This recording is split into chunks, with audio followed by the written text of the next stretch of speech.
নমস্কার বন্ধুরা, আমার চ্যানেলে আপনাদের সবাইকে স্বাগত জানাই। আজকে আপনাদের সাথে শেয়ার করে নিচ্ছি বেলের শরবত। প্রথমে একটা বেল নিয়ে নিয়েছি, ভালো করে ধুয়ে পরিষ্কার করেও নিয়েছি আর ফাটিয়ে নিয়েছি। এখন আর একটা চামচের সাহায্যে বেলটাকে কুড়িয়ে বের করে নেব।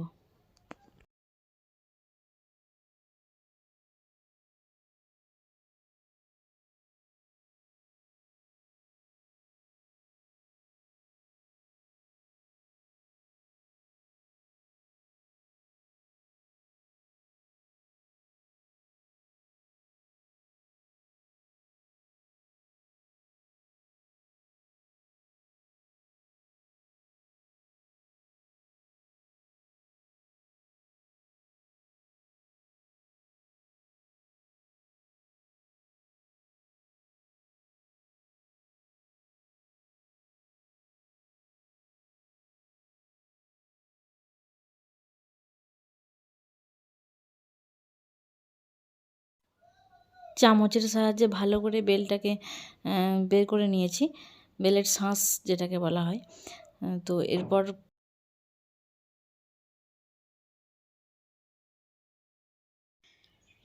কত গ্লাসের জন্য শরবত বানাবেন সেই গ্লাসটার পরিমাপে মেপে তো আমি এখানে জলটা দিয়ে দিলাম। আমি এখানে 2 থেকে 3 গ্লাসের মতো বানাচ্ছি, তো এখানে 2 গ্লাস মতো জল দিয়েছি। প্রয়োজন পড়লে আরেকটু দেবো, তো এখন 2 গ্লাসের মতনই দিলাম।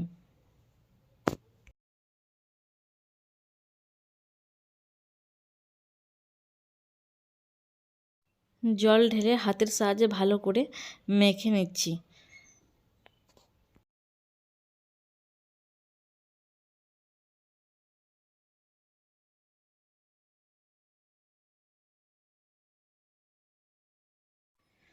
ভালোভাবে মাখা হয়ে গেছে, তো বেলের যে অপ্রয়োজনীয় জিনিসগুলো সেগুলো হাতের সাহায্যে যতটুকু পারছি তুলে ফেলে দিচ্ছি। পরবর্তী ক্ষেত্রে ছাঁকনি দিয়েও ছেঁকে নেব। এখন দিয়ে দিচ্ছি 2 গ্লাস শরবতের জন্য 2 চামচ পরিমাণ চিনি।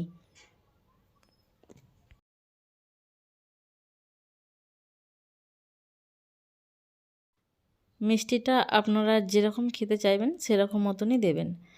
তো আমি এখানে 2 গ্লাস জলের জন্য 2 চামচ পরিমাণ চিনি দিয়ে দিলাম। ভালোভাবে মিশিয়ে নেওয়ার পর এখন দিয়ে দিচ্ছি লেবুর রস। খুব ভালো গন্ধ হওয়ার জন্য ও হালকা হালকা একটু টক ভাব থাকার জন্য দিলাম।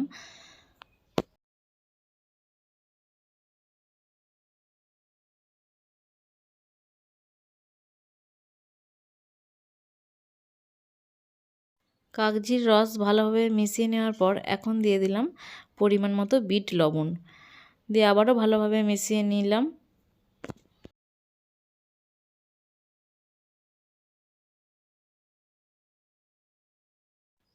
ভালোভাবে মিশিয়ে নেওয়ার পর এখন নিয়ে নিয়েছি একটা ছাঁকনি।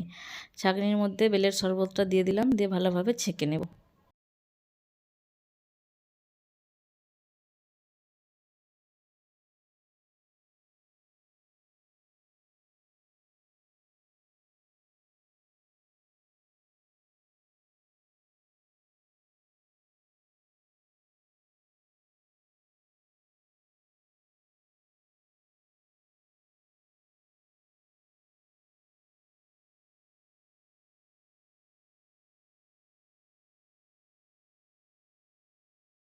এই যে দেখুন শরবতটা ছেঁকে নিয়েছি, তো একটা গ্লাস নিয়ে নিয়েছি, গ্লাসের মধ্যে ঢেলে নিচ্ছি।